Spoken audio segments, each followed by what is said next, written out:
la WBA. Voilà. Challenger numéro 6, mais aussi tout simplement parce que Fabrice, il monte de cette catégorie des mi-lourds et que jusqu'à présent, depuis qu'il y est monté, eh bien, il n'a pas affronté non plus des pointures, alors que les deux clans sont en train de s'invectiver sur le ring. On n'aura pas eu l'entrée de Fabrice, mais on n'aura pas eu non plus celle de Nate Miller. Par contre, ce qu'on va avoir, c'est la présentation de John Lennon avec Fabrice qui va essayer de devenir le premier Français donc à détenir 2 titres. Auparavant, 2 Français ont essayé de décrocher un 2e titre. C'était Christophe Thiozo, lui qui avait été champion des super moyens et qui est là également dans la salle. Il avait été battu malheureusement par Jeff Harding, alors que vous découvrez Mister, celui qui se surnomme Mister Nate Miller. Et puis le deuxième à l'avoir tenté, c'était Fabrice Bénichou, lui qui était champion des Supercoques et qui avait tenté sa chance en poids plume. Le voilà, Fabrice, vous l'aviez connu, vu et vous étiez habitué à le voir à un poids en dessous des 79 kilos. Catégorie des mi-lourds, il va falloir s'y habituer. À 28 ans, il est donc passé dans cette catégorie des lourds légers. Lui qui dit être ici en mission, je veux retrouver la place qui est la mienne. Et cette mission, eh bien, il va falloir la passer. C'est un examen aussi, hein, face à Nate Miller. Nate Miller qui dispute son 7e championnat du monde. Les règles WBA, Jean-Claude. Pas de compte debout. Donc, si on a des difficultés, il faut bien gérer. Hein. Et pas la règle des 3 knockdowns. C'est-à-dire qu'on peut en avoir 5, mais enfin, généralement. Ou plus, hein. Oui, ou plus, mais ça s'arrête avant. Bon, Fabrice est arrivé comme à son habitude, torse nu. Là, il est très concentré. Beaucoup plus grande décontraction et une grande confiance, apparemment, chez ce grand poids lourd léger, parce que il est grand. 1m87, hein. Bon, 1m85 pour Fabrice il a de grands bras, il a de longs bras. Et c'est un lourd léger naturel. Il a effectué toute sa carrière dans cette catégorie. Lui, Fabrice Thiozo, qui avait tendance à prendre un peu de poids entre ses combats, mais ils se sont à l'aise dans cette nouvelle catégorie. Il le supporte bien. Pour Nate Miller, eh bien, 30 succès, 4 défaites, 26 victoires avant la limite sur 30 succès. Hein. Ça, c'est quand même quelque chose dont il va falloir se souvenir. Et c'est surtout Fabrice. Nous, ça va aller, mais c'est surtout Fabrice. Il a affaire à un puncher. C'est pas le meilleur technicien du monde, mais c'est un puncher. Il est expérimenté aussi au niveau mondial, puisqu'il a disputé plusieurs championnats. C'est son 7e championnat du monde et sa 4e défense de titre WBA. L'expérience, elle va être importante, Jean-Claude, parce que du côté de Fabrice Thiozo, il a essentiellement boxé en France.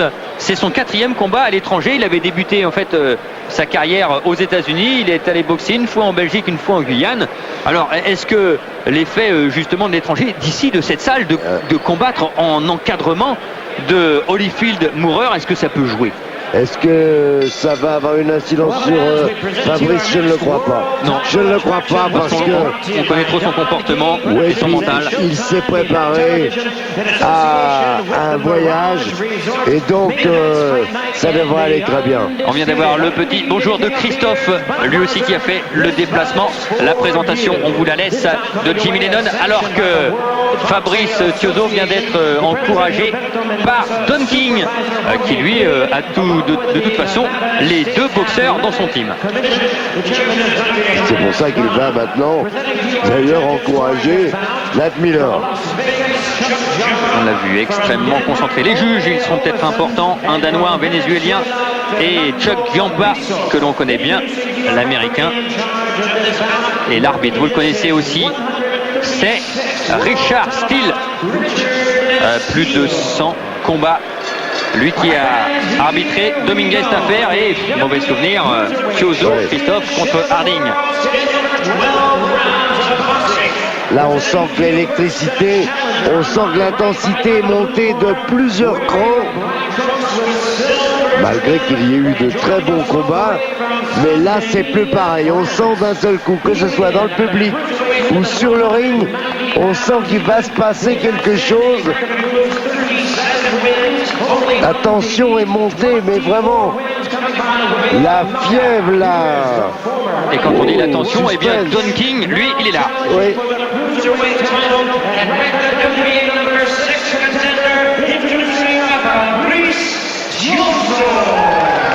Et voilà la première annonce américaine de Fabrice Tiozzo, lui qui dit notamment que pour être un grand boxeur, eh bien il faut aussi boxer aux États-Unis et ici notamment à Las Vegas. La présentation de Nate Miller.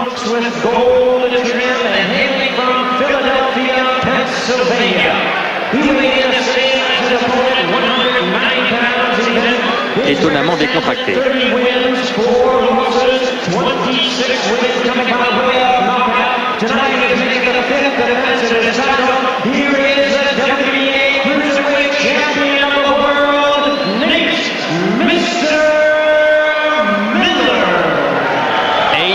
Décontracté également dans ses propos. C'est moi le champion, tout sera terminé en 2 rounds. Ah, c'est dommage, disait-il en parlant de Fabrice, dommage de venir de si loin et de repartir sans rien. Allez, les dernières recommandations. Et l'affrontement. Déjà à la pesée, c'est Fabrice qui a fait baisser les yeux à Nate Miller. C'est la même chose là. C'est la même chose, Fabrice, on le connaît, son regard, il est déterminé, ça on ne dira jamais assez. Nate Miller, lui, c'est aussi la première fois qu'il se présente dans une réunion aussi importante, même s'il a déjà disputé 7 championnats du monde, même si c'est son 7e plutôt. Allez, le début de cette première reprise, Fabrice Tiozzo en culotte noire.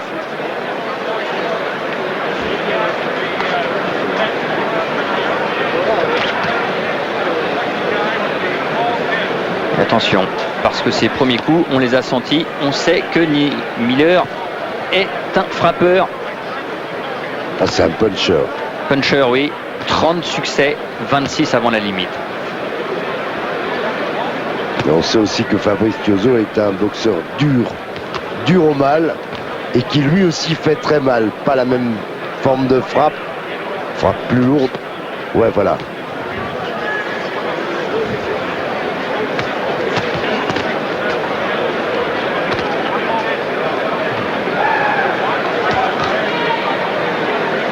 Comme vous dites, Jean-Claude, la tension est montée. Et le Thomas & Mack Center, dans ses premières secondes, allez, retient son souffle. On se demande, on sait que dans cette catégorie, ça peut tomber à tout moment. En tous les cas, c'est très bien, très bien. Le début de ce combat pour Fabrice, s'il le prend par le bon bout, il ne s'est pas laissé dominer, rien loin de là. C'est lui-même qui prend l'initiative. Mais attention, il boxe bien en contre. Nate Miller.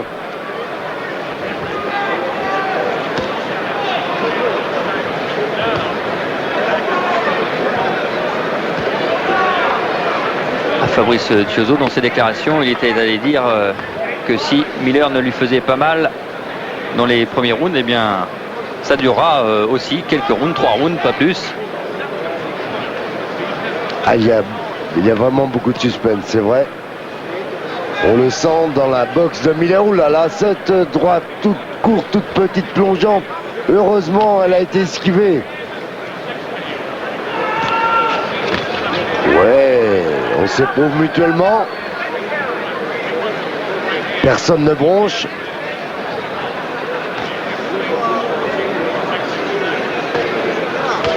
Les 5 derniers championnats de Nate Miller ont tous été remportés par KO. Ah oui, et notamment lorsqu'il a conquis son titre, c'était face à Orlin Norris, qui est passé maintenant chez les lourds. Mais lors de son dernier combat face à Alexander Gurov, il l'avait battu par KO dans la deuxième reprise. Et Gurov était allé faire quelques voyages au tapis. Allez, les 10 dernières secondes de cette première reprise.